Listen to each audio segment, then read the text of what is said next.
इसी को गब्बर सिंह टैक्स कहते रहे, इसका सही नहीं है, गलत तरीके से है, इसमें छोटे लोग मारे जा रहे हैं, इसका स्लैब सही नहीं है, ये गड़बड़ है बाबा। ये गब्बर सिंह टैक्स है, जबरदस्ती का लगाया गया है, 8 साल तक सुनवाई नहीं हुई। फिर इसके बाद वो जो कह रहे थे करीब करीब उसी तरह का फैसला लिया। तो एक बात तो है कि वो आदमी जो कुछ भी कह रहा है उसके कुछ बातों को सरकार देख रही है, मानी जा रही है। तो यही तो होता है सर, आप अच्छे सजेशन दीजिए। वो कोई बंदे ने आंखें थोड़ी बंद कर रखी हैं गवर्नमेंट ने कि हम आपका तो कब से दे रहे थे? No no no no no बोल जीएसटी तो कांग्रेस के टाइम पे भी डिस्कशन हुआ था ना। तो ये सब पॉलिटिकल इशू है। End of the day country को क्या फायदा हो रहा है? 1,75,000 करोड़ का ऑन एन एवरेज आपको जीएसटी कलेक्शन हो रहा है सर। कहाँ जा रहा है वो? सारा डेवलपमेंट हो रहा है, इंफ्रास्ट्रक्चर हो रहा है। मैं आपको 10 चीजें गिना सकता हूँ जो बीजेपी गवर्नमेंट ने करा है। आप अपने नॉर्मल इंटरव्यू में बोलते हैं 3 चीजें बता दीजिए, मैं आपको 10 चीजें गिना सकता हूँ। तो बहुत बड़ा काम किया सर, ये देश एकदम राइट डायरेक्शन पे जा रहा है। अभी देखिए ये ट्रम्प के केस में लोगों ने बड़ा, बीजेपी वालों ने बड़ा, अरे कितना बड़ा स्ट्रांग डिसीजन लिया है कि हमारे किसानों को नुकसान नहीं होना चाहिए, हमारे डेयरी फार्म्स को नुकसान नहीं होना चाहिए। वो है जिस लेवल के वो लोग हैं उनके बारे में सोचा और इतना बड़ा पंगा ले लिया यूएस से। और पंगा क्या ले लिया सब, आई थिंक दोनों देश इतने बड़े हैं कि वो साथ में 100% काम करेंगे। तो रुको जरा, सब्र करो। किसी के प्रधानमंत्री नरेंद्र मोदी किसी की कृपा से इस देश के प्रधानमंत्री नहीं बने। कि प्रधानमंत्री डायरेक्ट जनता नहीं चुनती है। अभी आपने कहा कि जनता ने चुन के भेजा। आप, मैं मानता हूँ 5 साल के लिए भारतीय जनता नहीं, आप मेरी बात नहीं, मैं अपनी बात कह दूं। मैं इसलिए कहता हूँ कि इस देश के जो सांसद जीत के आए हैं ना, जनता सांसदों को नहीं चुनी है, जनता मोदी को चुनी है और मोदी के नाम पे वो सांसद आए हैं। इसीलिए जब चाहते हैं तब सांसदों के टिकट कट जाते हैं, किसी का आवाज नहीं उठती 3-3 बार। ये आप और हम बोलते हैं ना, संविधान क्या बोलता है? संविधान तो ये कहता है कि जनता सांसद चुनती है, नंगा करके नहला, और सांसद मिलके जिसका वो तो मैं जानता हूँ। मैंने कहा प्रधानमंत्री पद के उम्मीदवार का नाम सामने रख के चुनाव लड़ा। ये तो हम कर रहे हैं ना, ये गलत कर रहे हैं। ये भी तो गलत है। हमारे संविधान में तो प्रधानमंत्री पद का उम्मीदवार कोई होता ही नहीं है। आप एक साथ ही पलट नहीं सकते। अगर आप वोट चोरी भी कर रहे हैं तो आप ये नहीं करेंगे कि एक ही साथ सब पलट देंगे। आप ऐसा मैसेज नहीं देंगे। आप धीरे धीरे धीमा जहर दे रहे हैं, धीमा जहर दे रहे हैं।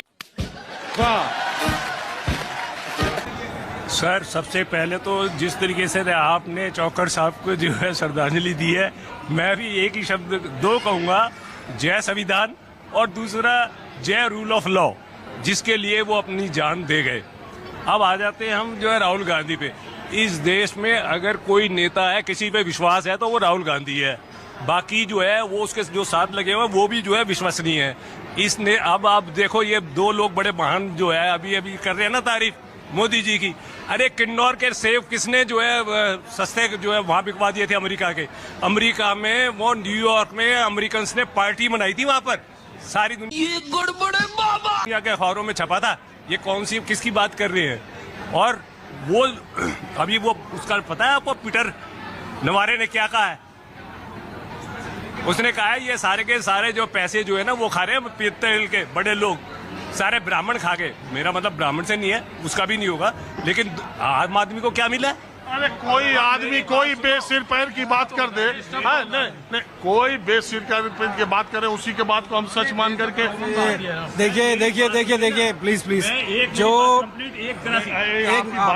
जो ट्रम्प का एडवाइजर है ना, एक मिनट सर, जो ट्रम्प बोल का एडवाइजर जो है कितनी नॉनसेंस बात कर रहा है।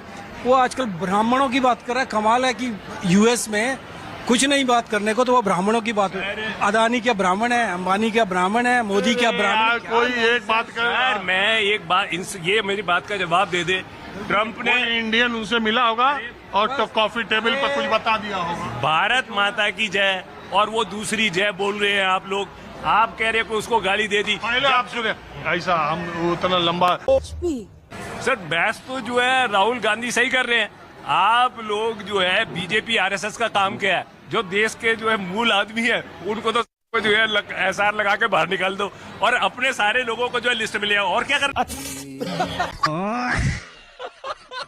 नहीं है ये। और क्या कर रही है बीजेपी और बीजेपी का ये चैंपियन जो बैठे हुए हैं इलेक्शन कमीशन। वोटर लिस्ट, अरे पेगासस में क्या हुआ? पेगासस में वो तो इन्हीं के जो बैठे हुए थे ना चीफ, वो क्या नाम है, चीफ जस्टिस, वो किसकी बात कहेंगे? सारे बिके हुए लोग हैं ये, कुछ एक है बेचारे ईमानदार जो लगे हुए हैं यहाँ पर। और धर्म जो है, धर्म की गुट्टी पिलाई जाती है। अफीम जो है वो जो है, मार्क्स ने कहा था रिलीजन इज एन ओपियम। आप कहोगे कि यार तुम तो मार्क्स की बात कर रहे हो। मार्क्स की बात, अरे मार्क्स बात सुनो ना, उसने क्या कहा था, वो जो अमेरिका, वो जो चर्चिल ने। आप चर्चिल मार्क्स है यार ऐसे तो नहीं होता। सर धर्म आपके पास, जातियों में आपने देश को बांट रखा है। मैं ये यहाँ पर कोई जाति और धर्म से कोई भी आदमी यहाँ ऐसे नहीं आता, जब बात करता है सबसे पहले कहता है अपनी जात की पोटरी उठा कर रख, यहाँ क्या है जात, उसके बगैर आगे बात नहीं होती है। आप क्या बात कर रहे हो? ये कह रहे हैं जाति नहीं है। जाति के सिवाय ये देश का नाम हिंदू धर्म ना होकर ना जाति धर्म होना चाहिए। यहाँ तो सिर्फ हाँ, ये यहाँ पर सनातनी जो है सिर्फ जाति है। अगर आप जाति से हटके बात करेंगे तो क्या बात करेंगे? तो मेरा आप लोग को नमस्कार। आप लोग हमारी वीडियो देख रहे हैं, इसके लिए बहुत बहुत धन्यवाद है। तो एक बात जो है अंकल जी ने बिल्कुल सही बोला है कि अपना भारत जो है जाति प्रथा देश इसका नाम रखना चाहिए, क्योंकि ये भारत अपना जातियों में जो बटा हुआ है, तो इसलिए यहाँ पे जाति प्रथा देश नाम रखना बहुत ज़रूरी है। तो इनका कहना बिल्कुल भी सही है, क्योंकि अगर कहीं भी कोई भी अगर जो नौकरी में कोई भी जाता है तो सबसे पहले उसकी जाति पूछी जाती है कि आप कौन से कास्ट के हैं, उसके बाद कोई फैसला सुनाया जाता है। क्योंकि जो है जाति सबसे ऊपर है, इसीलिए वहाँ पे हर जगह जातियों को पूछ कर ही काम होता है।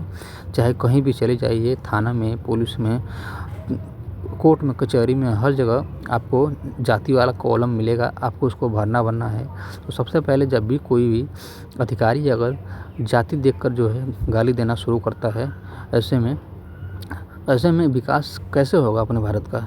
जब हर जगह जातियाँ देखकर जो है सुनवाई होता है, कार्रवाई होता है, काम होता है हर जगह, तो ऐसे में आप लोग जो है भारत को विकसित कैसे बना सकते हैं?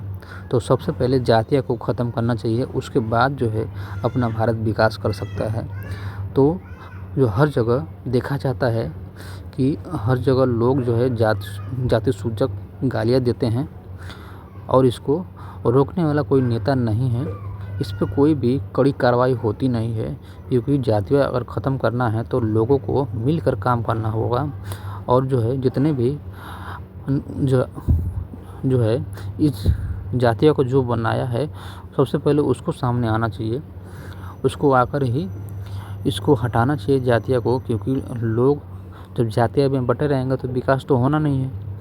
तो ऐसे में सरकार विकास कैसे करेगी जब सरकार सरकार को वोट मिलता है जातियों के हिसाब से? तो हमारी आज की ये वीडियो आप लोग को कैसी लगी, आप लोग हमें ज़रूर बताएं कमेंट करके।